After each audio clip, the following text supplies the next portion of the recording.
जय जगन्नाथ। मु ममता पाणी मो यूट्यूब चैनल साहित्य दीदी को आपण समस्त को स्वागत करुछि। पिला माने आज आमे गोटे नुआ विषय पढिबा। ता पूर्वरु मु तुमको गोटे गप कहिबी। गप सरिले आमे विषय पढिबा नहले नाही। अच्छा पिले तमर मने थिबो जन्मभूमि जेतेबेले मु तुमको पढेइतिली सेतेबेले गोटे श्लोक तुमको कहितिली। अपि स्वर्णमयी लंका न मे रोचते लक्ष्मण जननी जन्मभूमिश्च स्वर्गादपि गरीयसी। सेठी कोन हेतिला ना जेतेबेले रामचंद्र रावण को मारी देइथिले सारा लंका रे बुलिकी देखुचंती। लक्ष्मण कहउचंती जे भाई हम एठी किछ दिन रहि जिबा एवं रामचंद्र मना करछन ना मोर जन्मभूमि मन पड़ुची मु पळेइबी।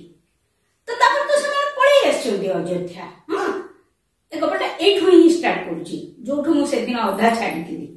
हां सेठी समान आ गोटे काम करछंती सीता को नेकी आसीबे 14 मास रहिचंती सीता कोठी लंका रे।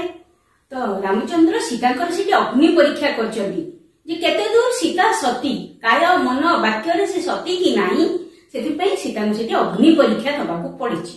जहाँ हमें पढ़ी रामायण रु जहाँ हमें शुणी कहूँ ना तमें सेठी थिलो ना मु थी है ना। अयोध्या फेरी अयोध्या फेरिबार किछि दिन बीती जाइछि। सीता संतान संभवा होइछंती अर्थात मां हवा को जाउछंती। एई समय दिने सीता रामचंद्र को कहिथिले मोर बहुत मने पडुची जंगल ले जो आमे मुनि ऋषि मानक आश्रम पाखरे रहुथिले तांको आश्रम रो चलणी सब मोर बहुत मने पडुची। मते इच्छा होची टिके गोटे को आश्रम जीवा पई। रामचंद्र सुनिथिले कथा दिन पर दिन बढ़ी चलची। आगो काल रे पिला माने जो माने भलो राजा हां से माने अंधारी विजय करंती। अंधारी विजय माने राती रे से माने बुलंती तांको राज्य रो विभिन्न अंचल रे। काहे कि ना काले दिन बेले प्रजा माने तांकर अभाव असुविधा कथा राजा को भरोसी करी कहि पारु नथिबे। सेति पई प्रजा मानकर प्रकृत अवस्था जानिया पई अंधारी विजय करंती। थरे रामचंद्र अंधारी विजय करिसेंती। एही समय से सुनिया पाइले गोटे धोबा और धोबणी कळी लागिसेंती। धोबा कहूची तते मो घरे रखिबी नाही कारण तू मते न पचारिकी तो बाप घर को जाइथिलु तेणु तते मु रखिबिनी। धोबणी कहूची जे आम राज्यर जे राजा रामचंद्र तांकर स्त्री लंका रे रावण पाखरे 14 मास रहिले। रामचंद्र तो तांको पत्नी रूपे ग्रहण कले। तो मु गोटे राति जाइछि तमर मो उपरे काहेकि एते संदेह होउछि। रामचंद्र सेठू फेरी आसिले एवं एई कथाटी तांको मन को आघात देइथिला। आ तमे सबोले जानिछो बिले रामचंद्र होउछथि प्रजा पश्चल राजा। प्रजा को निज पुओ झियो परि से पाळुथिले। तो तापर से चिंता करछथि जे सी सीता को रखिबे नाही निर्वासन दंड देबे। केमि दंड देबे? सीता को कहते तुम्हें जाओ मु लक्ष्मण को तुम संगे पठेबी तमें गोटे कौन ऋषि आश्रम रे किछि दिन बुलिकी आसीबो। एवं लक्ष्मण को कहते सीता को तमें सेठी छाड़ी देइकिरी पळेई आसीबो। लक्ष्मण तांको नेकी जाइचंती रथ रे बसेइकिरी। बेस किछि बाट गला परे सीता कहचंती मते हालिया लागुची मुटिते ओल्हेइकिरी गछ मूले बसिबी। सीता ओल्हेइकिरी गछ मूले बसु बसु सोई पड़िछंती। एवं लक्ष्मण तो सीता को भारी भल पाउथिले। तांको मनरे भी गोटे चिंता थिला मु केमिति छाड़ीकी आसीबी। लक्ष्मण एठी कोन करचंती सीता सोइथिबा अवस्था रे तांको छाड़ीकी चली आछंती। सीता तळे निदरु उठिचंती काहाकू न पाइकी जोरे कांदुचंती। एई समय कोन हेची वाल्मीकि आश्रम रे वाल्मीकि तपस्या बल रे जानिचंती जे केही कांदुचंती। से आश्रम पाखापाखि अंचल बुलुचंती एवं सेठी देखिचंती सीता को तांकर परिचय पचारचंती। तापर तांको आश्रम को नेकिरी जाइचंती। ସନ୍ଧ୍ୟା ହେଇଗଲାଣି। ସୀତା ସେଦିନ ରାତିରେ କୋଉଠି ରହିବେ? ଆଶ୍ରମରେ ଅଛନ୍ତି। ଏବଂ ତା ପରଦିନ ସକାଳୁ ସୀତା ରାଣୀ ସୀତାଙ୍କୁ କେମିତି ସ୍ୱାଗତ କରାଯାଉଛି ସେଇ ବାବଦରେ ହିଁ এই কবিতাটি লেখা হয়েছে। আচ্ছা, এবং আপনি লিখিছেন কি? স্বভাব কবি বা প্রকৃতি কবি গঙ্গাধর মেহের লিখিছেন। তো তাহলে আমি আজি এই কবিতাটি পড়িবা। এই কবিতাটি তপস্বিনী কাব্যରୁ আসিছি এবং চতুর্থ সর্গ, তপস্বিনী কাব্যর চতুর্থ সর্গରୁ এটা আসিছি। তাকে লিখিছেন স্বভাব কবি গঙ্গাধর মেহের। আচ্ছা, তপস্বিনী কাব্যর মুখ্য নির্যাস বা মুখ্য কথা হেলা পতি হিত সাধিনী তপস্যা। সেটি বাল্মীকি আশ্রমরে তো সেটা রহিলে, কিন্তু তপস্বিনী কাব্যের মূলରୁ ଶେଷ পর্যন্ত ସବୁকিଛି বর্ণনা করা হয়েছে এবং তার মুখ্য কথা হেলা পতি হিত সাধিনী তপস্যা। অর্থাৎ সারা জীবন সীতা কেবল পতিଙ୍କର হিত ସାଧନ ବା ରାମଚନ୍ଦ୍ରଙ୍କର ମଙ୍ଗଳ କାମନା କରି ତପସ୍ୟା କରିଛନ୍ତି। ମାନେ ଏଠି ଧୁନି ଜାଳି ବସିକିରି ଠାକୁରଙ୍କୁ ଡାକି ନାହାନ୍ତି, ତାଙ୍କର ପ୍ରତ୍ୟେକ ମୁହୂର୍ତ୍ତରେ ସେ ରାମଙ୍କର ହିତ ସାଧନ ବା ମଙ୍ଗଳ ସାଧନା ପାଇଁ ତପସ୍ୟା କରିଛନ୍ତି। ସେଇଥିପାଇଁ ଏ କାବ୍ୟର ନାଁ ହେଇଛି ତପସ୍ୱିନୀ। ହେଲା, ଦେଖ, এবং সেই যে চতুর্থ সর্গরু তোমার আসছে তপস্বিনী কাব্যর এ বিষয়টা না দিয়া হয়েছে মঙ্গলে অইলা উষা। স্বভাব কবি বা প্রকৃতি কবি হচ্ছেন গঙ্গাধর মেহের।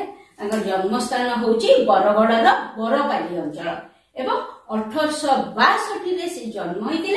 1924 মସିହାରେ সে দেহত্যাগ କରିଥିଲେ। কোন কোন লেখিଛନ୍ତି বহি? তপস্বিনী, প্রণয় পল্লবী, কীচকবধ, ইন্দুমতী, এই চারিটা হচ্ছে তাଙ୍କର বড় কাব্য, বহুত বড় বড় মোটা মোটা বহি, বড় কাব্য। উৎকল লক্ষ্মী, পদ্মিনী, অযোধ্যা দৃশ্য এগুলিক তাଙ୍କର বড় কবিতা, দীর্ঘ কবিতা। ক্ষুদ্র কবিতা গুড়াক না ছোট ছোট কবিতাକୁ মিশাইকি ମଧ୍ୟ ତାଙ୍କର বহি করা হয়েছে। ক্ষুদ্র কবিতা সংকলন, কৃষক সঙ্গীত, কবিতামালা, অর্ঘ্যধারে, কবিতা কল্লোল, এই চারটা তাଙ୍କର হচ্ছে ক্ষুদ্র কবিতা সংকলন। তার গদ্য হচ্ছে আত্মজীবনী, পুরাণ কবি ফকীর মোহন। আচ্ছা, গঙ্গাধর মেহেরଙ୍କର বৈশিষ্ট্য কোন? ତାଙ୍କର ବିଶିଷ୍ଟ ଗୁଣ କଣ ଥିଲା?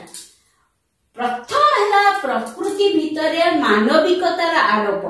ପ୍ରକୃତିକୁ ସେ ଜଡ ହିସାବରେ ନଉନଥିଲେ, ପ୍ରକୃତିକୁ ଗୋଟେ ଜୀବନ୍ତ ମନୁଷ୍ୟ ବୋଲିକିରି ସିଏ ତାଙ୍କ କାବ୍ୟରେ ଦେଖେଇଛନ୍ତି। ପିଲେ ଏଇଟା ସହଜ କଥା ନୁହଁ, ପ୍ରକୃତିକୁ ଜୀବନ୍ତ ମନୁଷ୍ୟ ହିସାବରେ ସେ ଦେଖେଇଛନ୍ତି। ଆମେ ଯେତେବେଳେ ଏଇ କବିତା ପଢିବା ତମେ ଦେଖିବ। ତାପରେ ଆଉ ତାଙ୍କର ବୈଶିଷ୍ଟ୍ୟ ସମ୍ବେଦନଶୀଳତା, ନୈତିକତା, ଈଶ୍ୱରାନୁରାଗ, ମାତୃଭୂମି ଆଉ ମାତୃଭାଷା ପାଇଁ ତାଙ୍କର ପ୍ରୀତି ଥିଲା, ଭଲ ପାଇବା ଥିଲା, ଶ୍ରଦ୍ଧା ଥିଲା, ସଦିଚ୍ଛା ଥିଲା। ଠିକ ଅଛି, ତାହେଲେ ଆମେ ଏବେ ଏ ବିଷୟଟିକୁ ଆରମ୍ଭ କରିବା। ହେଲା, ଆଚ୍ଛା, ମଙ୍ଗଳେ ଅଇଲା ଉଷାର ସେ କଣ କରିଛନ୍ତି? ତପସ୍ୱିନୀର ମୁଁ କହିଲି ଚତୁର୍ଥ ସର୍ଗରୁ ଆସିଛି ଏବଂ ସେଇଠି ସେ ଦେଖେଇଛନ୍ତି ନିର୍ବାସିତା ସୀତାଙ୍କୁ ପ୍ରକୃତି କେମିତି ସ୍ୱାଗତ କରିଛି। ପ୍ରକୃତି ଭିତରେ ମନୁଷ୍ୟତ୍ୱର ଆରୋପ ସେ ଦେଖେଇଛନ୍ତି ଏବଂ ସେଇଥିରେ ସେ ସିଦ୍ଧ ହସ୍ତ ପ୍ରକୃତି କେମିତି ତାଙ୍କୁ ସ୍ୱାଗତ କରୁଛି। ପିଲେ, ଏଇଟା ପଢିବା ପୂର୍ବରୁ ମୁଁ ତମକୁ ଗୋଟେ କଥା କହୁଛି, ତମେ ଟିକେ ଭିଜୁଆଲାଇଜ କରିବ ନିଜେ ନିଜେ। ଯେତେବେଳେ ସକାଳ ଆସୁଛି, ରାତି ସରିଯାଇଛି, ସକାଳ ଆସୁଛି, ସେଇ ସମୟର ମୁହୂର୍ତ୍ତ ମୁଁ ଜାଣିଛି ତମ ଭିତରୁ ଅଧିକାଂଶ ପିଲା କେବେ ସକାଳ ଦେଖିନଥାଅ। ସକାଳ କେତେବେଳେ ଆସେ, କଣ ହୁଏ, ତମେ ସେ ବାବଦରେ ତମର କିଛି ଧାରଣା ହିଁ ନାହିଁ। ତଥାପି ମୁଁ ଆଶା କରିବି ଏଇଆ ଯେ ଯେହେତୁ ତମର 10ମ ଶ୍ରେଣୀ, ତମେ ହୁଏତ ଭୋରୁ ଉଠିକି ପାଠ ପଢୁଥିବ। ଆଉ ଯଦି ତମେ ଭୋରୁ ଉଠି ପାଠ ପଢୁଥାଅ, କେବେ ଦିନେ ବାହାରକୁ ଆସି 10 ମିନିଟ ପରେ ତମେ ଠିଆ ହବ, ତମେ ଦେଖିବ କେତେ ସୁନ୍ଦର प्रकृति प्रकृति से समय केते सुंदर देखा जाए। ठीक अच्छे आम प्रथम पद पढ़ा।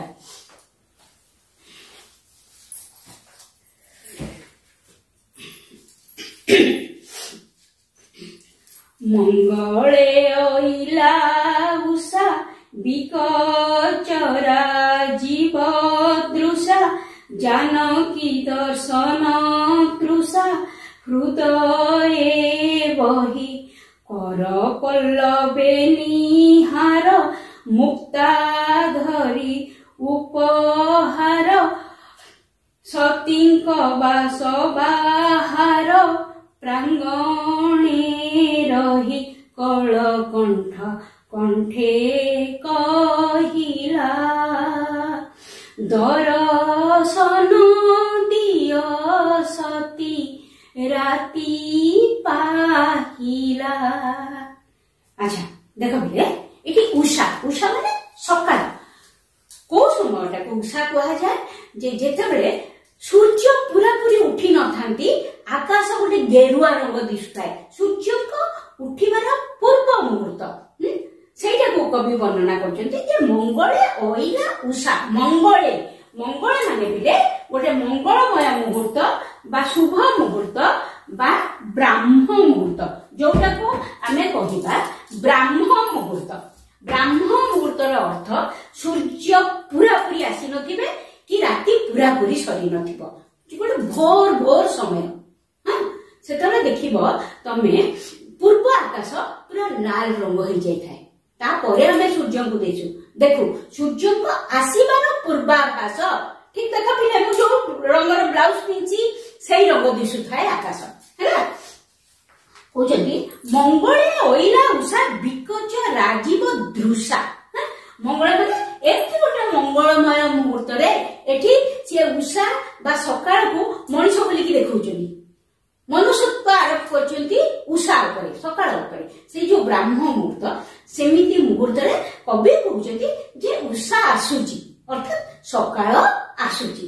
बिकच राजीव दृशा बिकच माने विशेष माने एटी प्रकृत रे बिकच माने हबा कथा बिकच माने से तम बही रे लिखिछि माने प्रस्फुटित पद्म राजीव माने पद्म किंतु बिले मु एटी भाबुची सूर्य को किरण पड़िले ही पद्म फुटे पद्म अधा फुटिकी थिबो सूर्य को किरण जेते पड़ी पड़ी जाउथो से सेते खोली खोली जाउथबो तो कथा जहा भी होना काहेकि से को दृष्टि रे चाहछती एठी उषार आखि किए ना पद्म हैला उषा पद्म नेत्र रे बिकच राजीव दृशा प्रस्फुटित पद्म नेत्र रो चाहाणी उषांकर उषा को एठी गोटे नारी हिसाब रे नियाइची एवं से कहउछन्ती उषा केमिति चाहाणी तांकर ना सेति पिले भोर समय कथा भाब कौन होता है पद्म फुटी आसुଥାଏ चारिआड़ गोटे शांत परिवेश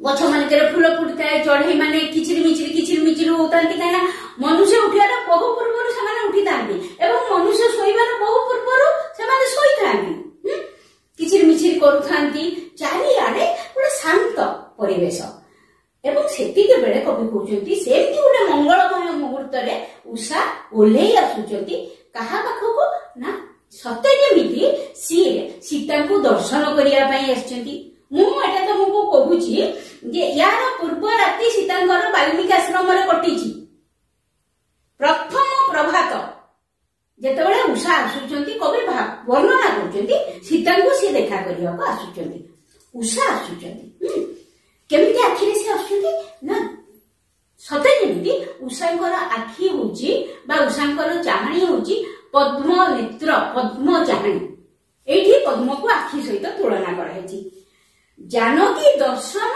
तृषा हृदय बही तृषा माने शोष किंतु एई जगह तृषा माने इच्छा एवं उषार बा सेई प्रथम प्रभातर इच्छा कोन ना से जानकी को बा सीता को दर्शन करिवो हैना हृदय में सेई कथा भाबी कि जेमती उषा आसुची माने प्रत्येक दिन सकाळ हुए किंतु सेई दिन सकाळ को कवि एमिति वर्णना करिसेंती कर पल्लवे निहार मुक्ता धरी उपहार ସତୀଙ୍କ ବାସ ବାହାର ପ୍ରାଙ୍ଗଣେ ରହି କର ପଲ୍ଲବେ ନିହାର। ପଲ୍ଲବ ମାନେ ଥିଲେ କଅଁଳିଆ ପତ୍ର।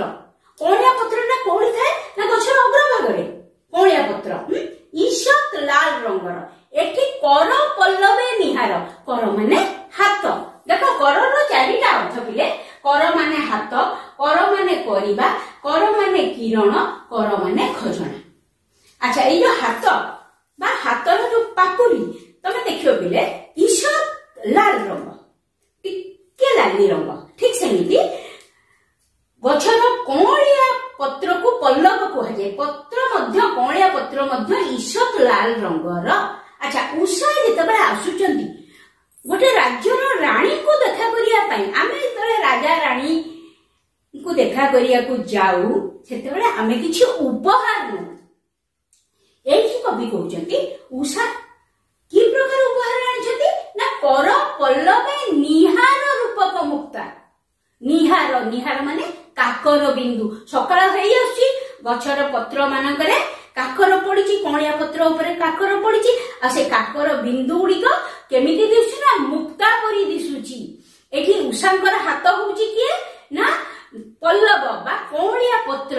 ସେଇ କଅଁଳିଆ ପତ୍ର ଉପରେ ଯୋଉ ବିନ୍ଦୁ ପଡିଛି କାକର ବିନ୍ଦୁ ରାତିର, ସେଟାକୁ କବି କହୁଛନ୍ତି ଯେ ମୁକ୍ତା। ଉଷା ରାଜରାଣୀଙ୍କୁ ଦେଖା କରିବାକୁ ଯୋଉ ଆସୁଛନ୍ତି ଯେମିତି ଜଣା ଯାଉଛି ସେ ତାଙ୍କ ହାତରେ ମୁକ୍ତା ଧରିକିରି ଆସୁଛନ୍ତି ତାଙ୍କୁ ଭେଟି ଦବା ପାଇଁ। କର ପଲ୍ଲବେ ନିହାର ମୁକ୍ତା ଧରି ଉପହାର। ନିହାର ରୂପକ ମୁକ୍ତା ବା କାକର ରୂପକ ମୁକ୍ତାକୁ ଧରିକିରି ସେ ଆସୁଛନ୍ତି। ସତୀଙ୍କ ବାସ ବାହାର ପ୍ରାଙ୍ଗଣେ ରହି ଏବଂ ସେ ଯେତେବେଳେ ଆସୁଛନ୍ତି ସତୀଙ୍କ ବାସ ବାହାର। ବାସର ଅର୍ଥ ଦେଖ ପିଲେ, ବାସ ମାନେ ବାସସ୍ଥାନ, ବାସ ମାନେ ପିନ୍ଧା ଲୁଗା, ବାସ ମାନେ ସୁଗନ୍ଧ। ଏଇ ଜାଗାରେ କଣ ହବ ସତୀଙ୍କ ବାସ ଅର୍ଥାତ୍ ଯୋଉ ବାସସ୍ଥାନ, ସତୀ ଯୋଉ କୁଡିଆରେ ରହୁଥିଲେ ସେଇ କୁଡିଆ ଯେତେବେଳେ ଭୋର ହୁଏ, ଭୋରରୁ ସକାଳ ଭିତରେ ତମେ ଧଡକିନି ସକାଳ ହେଇଯାଏନି, ଧଡକିନି ରାତି ସରିଯାଏନି ଏବଂ ଧଡକିନି ସକାଳ ଆସେନି, ଧୀରେ ଧୀରେ ଧୀରେ ଧୀରେ ଆସେ। ତମେ ଯେତେବେଳେ ଭୋର ସମୟରେ ପୂର୍ବ ଆକାଶକୁ ଚାହିଁବ ସେତେବେଳେ ତମେ ରହୁଥିବା ଜାଗା ଯୋଉ ରୁମରେ ତମେ ରହୁଛ ସେଟା ଅନ୍ଧାରିଆ ଦିଶୁଥିବ, କାହିଁକିନା ସକାଳ ଆସୁଛି। ଧୀରେ ଧୀରେ ଯେତେବେଳେ ସକାଳ ଧୀରେ ଧୀରେ ଧୀରେ ଧୀରେ ସମୟ ବଢିଯିବ, ଚାରିଆଡ ପୁରା ପରିଷ୍କାର ହେଇଯିବ। ସେଇଥିପାଇଁ କବି ଏଠି ବର୍ଣ୍ଣନା କରୁଛନ୍ତି ଉଷା କେମିତି ଆକାଶରୁ ଓହ୍ଲେଇ ଓହ୍ଲେଇ ଧୀରେ ଧୀରେ ଧୀରେ ଧୀରେ ହାତରେ କଣ କରୁଛନ୍ତି ନା କାକରର ମୁକ୍ତା ଧରିକିରି ସତୀଙ୍କ ବାସ ବାହାର ପ୍ରାଙ୍ଗଣରେ ରହି, ସିଏ ରହୁଥିବା କୁଡିଆର ବାହାରେ ଠିଆ ହେଇକିରି ପ୍ରାଙ୍ଗଣରେ ରହି କଳ କଣ୍ଠ କଣ୍ଠେ କହିଲା ଦର୍ଶନ ଦିଅ ସତୀ ରାତି ପାହିଲା। କେମିତି ସେ ଡାକୁଛନ୍ତି? କଳ କଣ୍ଠ। ପିଲା ଦେଖ କଳକଣ୍ଠ ମାନେ କୋଇଲି, ଜାଣିଛ ସକାଳୁ କୋଇଲି ବୋହୁ ଥାଏ, କୁମ୍ଭାଟୁଆ, କଜଳପାତି, ଏଇ ଯୋଉ ତମର ଡାହୁକ ଏମାନେ ସବୁ ବୁଲାବୁଲି କରୁଥାନ୍ତି। ଏଇଠି କବି କହୁଛନ୍ତି ଉଷା କାହାର କଣ୍ଠରେ ଡାକୁଛନ୍ତି? କୋଇଲି ବୋବଉଛି। କବି ସେଠି ତୁଳନା କରୁଛନ୍ତି ଯେ ଉଷାଙ୍କର କଣ୍ଠ ହଉଛି କୋଇଲିର କଣ୍ଠ। କୋଇଲି ରାବିଲା ବେଳକୁ କବି କହୁଛନ୍ତି ଉଷା ତାଙ୍କୁ କଳକଣ୍ଠ କଣ୍ଠରେ ଅର୍ଥାତ୍ କୋଇଲିର କଣ୍ଠରେ ଡାକିଲେ। କଣ ଡାକିଲେ? ଯେ ଦର୍ଶନ ଦିଅ ସତୀ ରାତି ପାହିଲା। ହେ ସତୀ, ଯେ ରାତି ପାହିଗଲାଣି, ମତେ ତମେ ଦର୍ଶନ ଦିଅ। ମତେ ତମେ ଦର୍ଶନ ଦିଅ ମାନେ ସକାଳ ହେଇଗଲାଣି, ତୁମେ ବାହାରକୁ ଆସ। ପିଲେ ପ୍ରଥମ ପଦ ବୁଝିହେଲା? କିଛି ବୁଝିଲ? ଦ୍ୱିତୀୟ ପଦ ଦେଖ ପିଲେ, ଅରୁଣ କଷାୟ ବାସ କୁସୁମ କାନ୍ତି ବିକାଶ ପ୍ରଶାନ୍ତ ରୂପ ବିଶ୍ୱାସ ଦିଅନ୍ତି ମନେ କେଉଁ ଯୋଗେଶ୍ୱରୀ ଆସି ମଧୁର ଭାଷେ ଆଶ୍ୱାସୀ ଡାକୁଛନ୍ତି ଦୁଃଖ ରାଶି ଉପଶମନେ ଦେବା ପାଇଁ ନବ ଜୀବନ ସ୍ୱର୍ଗୁ କି ଓହ୍ଲାଇଛନ୍ତି ମର୍ତ୍ତ୍ୟ ଭୁବନ। ଏଇଠି ଉଷାଙ୍କର ବର୍ଣ୍ଣନା ହଉଛି ଅରୁଣ କଷାୟ ବାସ। ଅରୁଣ ହଉଛି, ଅରୁଣ ଶବ୍ଦର ଅର୍ଥ ହେଲା ନବଦୀତ ସୂର୍ଯ୍ୟ, ନୂଆ ଉଠି ଆସିଥିବା ସୂର୍ଯ୍ୟ। ନୂଆ ଉଠି ଆସିଥିବା ସୂର୍ଯ୍ୟଙ୍କ ରଙ୍ଗର ବାସ ମାନେ ଲୁଗା। ଏଠି ବାସ ମାନେ ଲୁଗା ହେଇଗଲା। ଲୁଗା ପିନ୍ଧିକିରି ଉଷା ଆସୁଛନ୍ତି, ମାନେ एमती रंग कषा माने गेरुआ रंगर वस्त्र कहीं पूर्व दिगर आकाश गेरुआ रंग हो जाइए कवि कहते उषा गेरुआ रंगर बास बा वस्त्र पिंधिकी ओल्लई आसुंती एवं चारिआडे फूल फुटी सकाल सकाल फूल सब फुटी थाए विकसित होता है फुटी थाए आ समय उषांकर रूप केमती ना प्रशांत भोर समयटा तुमको पिले तुम देख भारी शांत लगे परिवेश हो हा नए सूर्यकर माने किरण तेज भी एत बेसी न थाए एवं कवि कहते जमी से विश्वास दौरान क्या मन में विश्वास दौरान ना सीता मन में विश्वास दौरान केउ जोगेश्वरी आसी मधुर भाषे आसुआसी ये कवि कहते कौन जड़े जोगेश्वरी जोगी जोगीर स्त्रीलिंग हूँ जोगेश्वरी एठी उषा को